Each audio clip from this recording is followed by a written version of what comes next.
دوبليرو لسه متعلماها دلوقتي. لسه قايله لي والله هناك دوبليرو يعني دوبلير.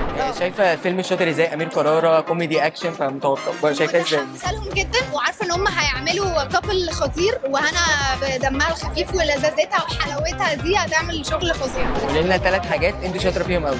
الرسم، الرقص، النوم. النوم اهم حاجه ده. جدا بنام كويس قوي. طب لو حاجه مش شاطره فيها عايز تبقي شاطره فيها؟ اي حاجه ليها علاقه بالارقام بصراحه. خالص مفيش رياضه خالص؟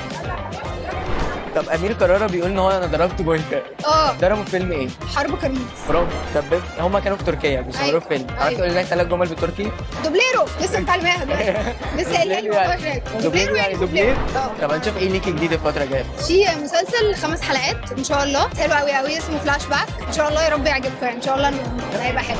مش هنشوف ليكي تعاون مع استاذ احمد الجندي ولا؟ يا رب يا رب. كان في بودكاست بيقول ان هما مش اشتغلتوش مع بعض خالص. ايوه لا بس يا رب ان شاء الله لما استاهلها. احنا حسينا ان انت حققت نجاح كبير قوي في وقت قصير. الحمد لله، بس انا بتعلم كل شويه، بتعلم اكتر، فدي حاجه حلوه عشان لما اوصل بقى ليفل الوحش ابقى فاهم ابقى تمام. طب انت طموحك ايه في الفتره دي؟ طموحك ايه في التمثيل؟ حاجات كتير قوي نفسي اعمل، ما عملتش حاجه لسه، نفسي اعمل حاجات كتير جدا جدا جدا.